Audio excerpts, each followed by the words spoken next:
샬롬. 오늘 또 하나님의 은혜와 평강이 여러분과 함께하기를 축원합니다. 오직 주님께 영광을 돌리고 말씀에는 아멘하고 성령 충만한 삶을 사는 하루가 되시기를 주님의 이름으로 간절히 축원합니다. 오늘 아침 하나님께서 우리에게 허락해 주신 말씀은 창세기 41장 37절에서 45절 말씀입니다. 바로와 모든 신하들은 이 제안을 좋게 여겼다. 바로가 신하들에게 말하였다. 하나님의 영이 함께하는 사람을 이 사람 말고 어디에서 또 찾을 수 있겠느냐. 바로가 요셉에게 말하였다. 하나님이 너에게 이 모든 것을 알리셨는데 너처럼 명철하고 슬기로운 사람이 어디에 또 있겠느냐. 내가 나의 집을 다스리는 책임자가 되어라. 나의 모든 백성은 너의 명령을 따를 것이다. 내가 너보다 높다는 것은 내가 이 자리에 앉아 있다는 것뿐이다. 바로가 또 요셉에게 말하였다. 내가 너를 온 이집트 땅의 총리로 세운다. 그렇게 말하면서 바로는 손가락에 끼고 있는 옥새 반지를 빼서 요셉의 손가락에 끼우고 고운 모시옷을 입히고 금목걸이를 목에다 걸어주었다. 그런 다음에 또 자기의 병거에 버금가는 병거에 요셉을 태우니 사람들이 물러나가라 하고 외쳤다. 이렇게 해서 바로는 요셉을 온 이집트 땅의 총리로 세웠다. 바로가 요셉에게 말하였다. 나는 바로다. 이집트 온 땅에서 총리의 허락이 없이는 어느 누구도 손 하나 발 하나도 움직이지 못한다. 바로는 요셉에게 사브낫 바네아라는 이름을 지어주고 온의 제사장 보디베라의 딸 아스낫과 결혼을 시켰다. 요셉이 이집트 땅을 순찰하러 나섰다. 아멘. 꿈의 사람 요셉, 바로가 꾼 꿈을 해석해 주었죠. 7년 풍년에 잘 저축해서 7년 흉년을 대비하라 하고 이렇게 이야기합니다. 33절에 보면 이제 임금님께서는 명철하고 슬기로운 사람을 책임자로 세우셔서 이집트 땅을 다스리게 하시는 것이 좋을 듯합니다. 임금님께서는 전국의 관리들을 임명하셔서 풍년이 계속되는 7배 동안에 이집트 땅에서 거둔 것의 5분의 1을 해마다 받아들이도록 하심이 좋을 듯합니다. 앞으로 올 풍년에 그 관리들은 온갖 먹거리를 거두어 드리고 임금님의 권한 아래 각 성읍의 곡식을 갈무리하도록 하십시오. 이 먹거리는 이집트 땅에서 7배 동안 이어갈 흉년에 대비해서 그때에 이 나라 사람들이 먹을 수 있도록 갈무리해 두셔야 합니다. 그렇게 하시면 기근이 이 나라를 망하지 못하게 할 것입니다. 그랬어요. 요셉은 꿈꾸는 자에서 꿈의 메시지를 전하는 자가 됩니다. 요셉은 자신의 지혜로 말하는 것이 아니라 꿈을 통해서 하나님이 하시고자 하는 말씀을 전하고 있습니다. 하나님이 전하고자 하는 지혜의 말씀을 전하게 됩니다. 이에 따라 바로의 반응이 무엇입니까? 37절 바로와 모든 신하들은 이 제안을 좋게 여겼다. 이 말은 아멘했다 그런 말이죠. 참 마음 아픈 것은 여러분 아무리 하나님이 말씀하고자 하는 말씀을 전해도 아멘하지 못하는 분들이 있어요. 그러니까 그 말씀이 어떤 목사님들이 전하는 말씀이 자기 마음에 들면 아멘합니다. 복 받아라 그러면 아멘하죠. 하지만 자기 마음에 들지 않아요. 좀 마음에 거부감이 있고 좀 불편한 말이 있으면 하나님의 말씀이더라도 하나님의 명령이더라도 하나님의 지혜라도 아멘하지 않습니다. 받아들이지 않아요. 하나님의 말씀을 자기 기분에 따라서 자기 형편에 따라서 칼질을 해요. 난도질을 해요. 이건 아멘할 수 있는 거, 이건 아멘하면 안 되는 거 이렇게 마음으로 생각한다는 말이에요. 그러면 뭐 때문에 설교 듣습니까? 그냥 자기 멋대로 해석하고 자기 멋대로 살 일이 아니겠습니까? 여러분 하나님의 말씀은 자기 마음에 들든 들지 아니하든 내가 기대했던 말이든 기대와는 전혀 다 반대의 지혜의 말이든지 간에 하나님의 말씀을 들을 때에는 말씀하옵소서 종이 듣겠나이다 하는 태도로 들어야 합니다. 엘리가 사무엘에게 이런 말을 해요. 사무엘상 3장 9절 말씀에 사무엘에게 일러주었다. 가서 누워있거라. 누가 너를 부르거든 주님 말씀하십시오. 종이 듣고 있습니다 하고 대답하여라. 그런 말을 해준 바가 있어요. 또 천사가 마리아에게 예수님을 잉태할 것을 예고받았을 때 마리아가 뭐라고 대답합니까? 누가복음 1장 38절 말씀에 마리아가 말하였다. 보십시오. 나는 주님의 여종입니다. 당신의 말씀대로 나에게 이루어지기를 바랍니다. 천사는 마리아에게서 떠나갔다. 여종이 듣겠습니다. 그 말씀이 내게 이루어지이다.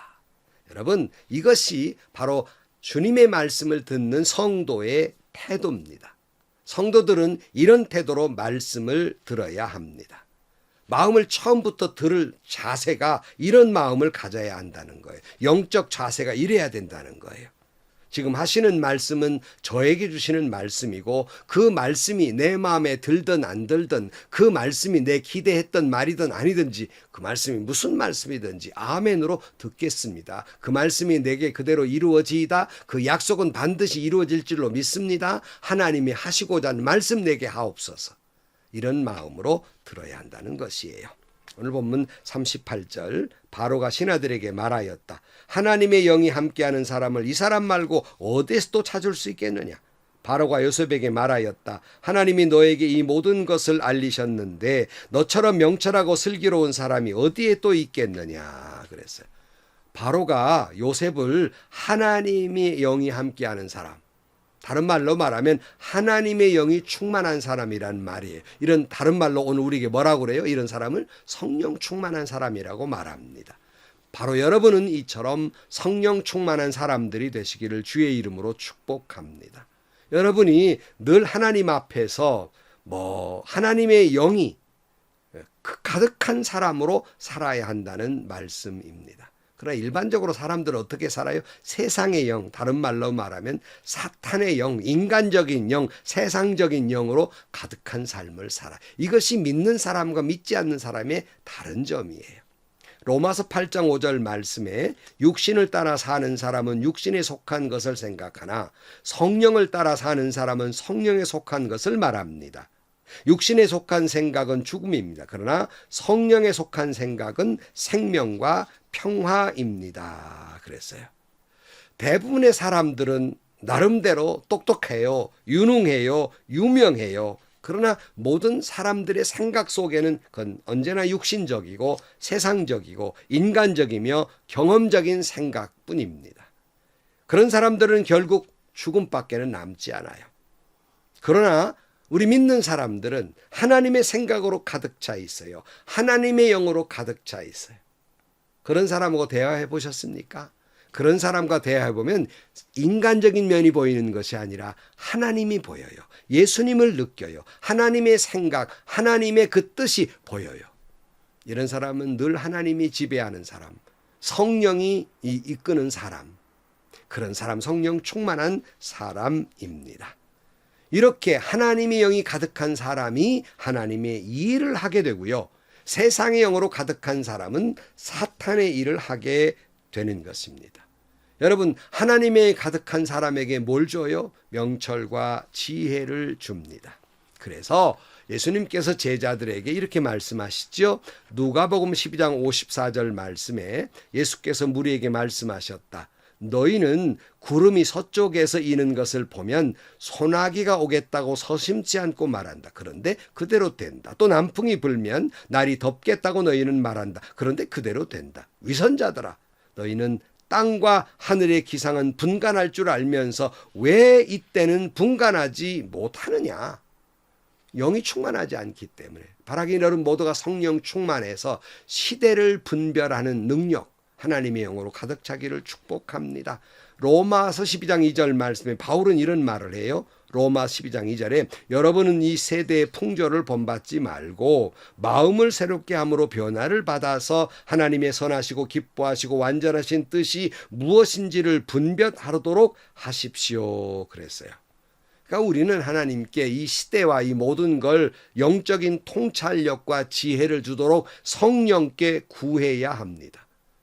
마귀에게 속하지 않은 영을 주옵소서. 이렇게 성령께 구해야 하고, 여러분, 마귀에 속한 영으로 사는 것이 아니라 성령이 이끄신 대로 살아가는 성령 충만한 삶을 살게 되기를 축복합니다. 오늘 41절.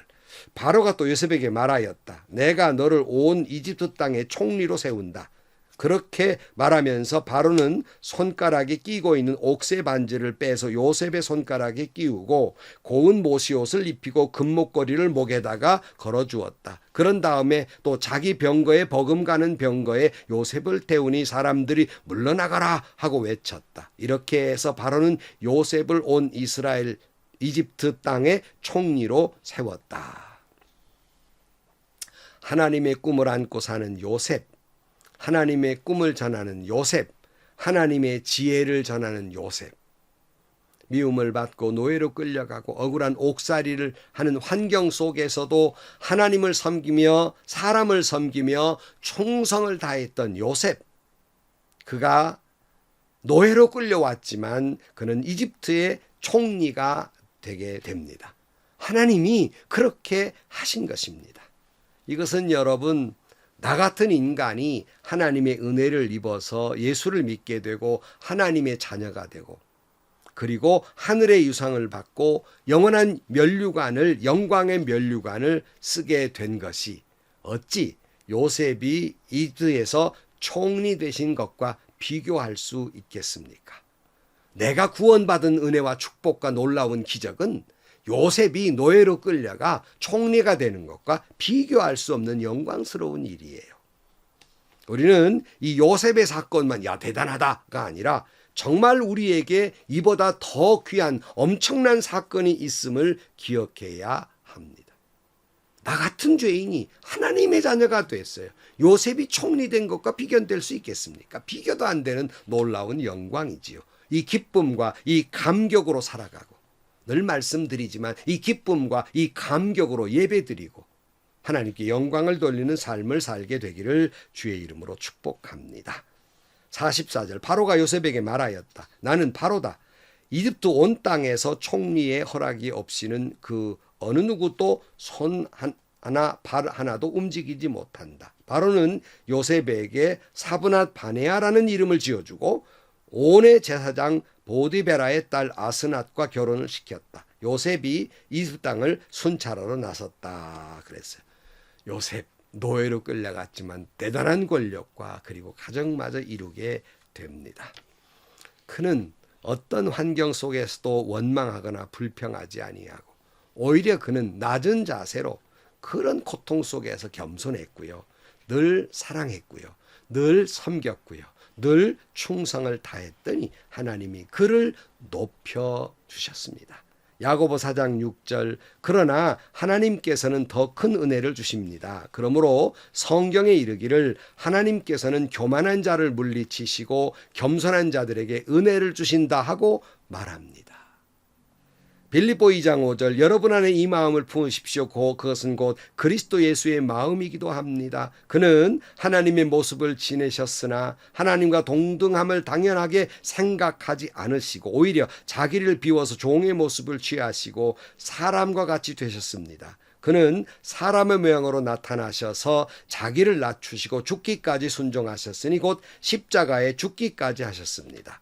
그러므로 하나님께서는 그를 지극히 높이시고 모든 이름 위에 뛰어난 이름을 그에게 주셨습니다. 그리고 하늘과 땅 위에 땅 아래에 있는 모든 것들이 예수의 이름 앞에 무릎을 꿇고 모두가 예수 그리스도는 주님이시라고 고백하며 하나님 아버지께 영광을 돌리게 하셨습니다. 이 놀라운 일은 요셉에게 일어난 것이 아닙니다.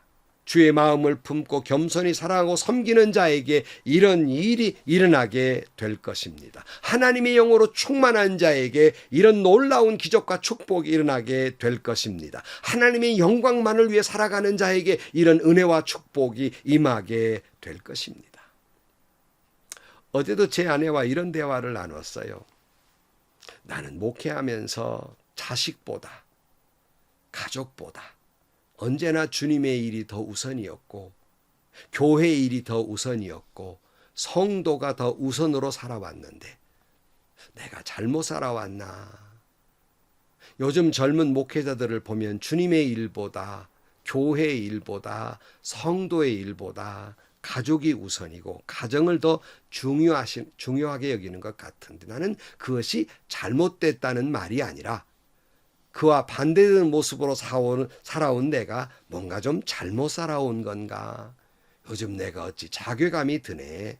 내가 그렇게 살아온 것이 목회자로서 잘못 살아온 건가? 그런 이야기를 나누었습니다. 여러분 어떻게 생각하십니까? 여러분 단체 사진을 찍을 때요. 그 다음에 사진이 나왔을 때 누구 먼저 찾습니까? 그 단체 수백 명이 있어서 깨알같이 자기 얼굴 먼저 찾지 않아요? 그래서 잘 나왔다, 잘못 나왔다 판단을 뭐로 합니까? 자기가 잘 나오면 다른 사람 눈 감았어도 괜찮지만 자기 눈 감았는데 사진이 나오면 사진사가 잘못 찍었다고 사진을 이따오 찍었냐고 이야기하지 않습니까? 사람은 다 그래요. 다 자기중심적이지요. 그러나 여러분 요셉과 같이 내 자신의 유익이나 내 중심보다는 하나님의 일을 증거하고 하나님의 영광을 위해서 살며 신앙 양심에 부끄러움 없이 말하고 삶으로 말미암아서 그래서 모든 사람이 좋게 여기고 존경받는 그리스도인이며 이를 통해서 하나님이 영광을 받으시게 되기를 축복합니다. 성도를 크리스찬이라 이렇게 말하는데 이것은 그리스도께 속하였다는 뜻이고 다른 말로는 크리스토포라는 말을 쓰는데 이것은 그리스도를 등에 업고 다니는 사람이라는 뜻입니다. 다시 말하면 오직 예수만을 높이고 오직 예수만을 사랑하며 오직 예수만을 섬기는 사람이라는 말씀입니다. 갈라디아 2장 20절 나는 그리스도와 함께 십자가에 못 박혔습니다. 이제 살고 있는 것은 내가 아닙니다. 그리스도께서 내 안에 살고 계십니다. 내가 지금 육신 안에서 살고 있는 삶은 나를 사랑하셔서 나를 위하여 자기 몸을 내어주신 하나님의 아들을 믿는 믿음 안에서 살아가는 것입니다. 아멘, 아멘입니다. 성도 여러분 오늘 또 요셉처럼 하나님의 영으로 충만한 사람이며 크리스찬, 크리스토퍼, 예수를 등에 업고 사는 예수만을 사랑하고 예수만을 자랑하며 하나님께 영광을 돌리는 삶을 사는 여러분들이 되시기를 주님의 이름으로 간절히 축복합니다. 기도하시겠습니다. 하나님 아버지 오늘 저희들의 삶도 오직 하나님의 영으로 충만한 삶을 살아가게 하여 주옵소서. 요셉처럼 오직 하나님의 영광만을 위해 살아가게 하여 주옵소서. 그리하여 요셉에게 놀라운 은혜와 축복이 임했던 것처럼 하나님의 영으로 충만하고 하나님의 영광만을 위해 살아가는 삶을 사는 이들에게 이런 축복을 허락하여 주옵소서. 그렇게 하실 줄로 믿습니다. 예수님의 이름으로 기도하옵나이다. 아멘. 여러분 하나님의 영이 충만한 사람, 이 말은 하나님의 영이 이끄시는 대로 살아가는 사람이에요. 여러분 모두 그런 사람이 되시기를 축복합니다. 오직 그리고 하나님께 영광만을 위해서 살아감으로 말미암아서 하나님이 요셉을 놀랍게 축복한 것처럼 여러분도 이와 같은 놀라운 기적 같은 축복이 있기를 축원합니다. 행복하시고요. 좋은 일이 가득한 하루가 되시기를 주님의 이름으로 간절히 축원합니다.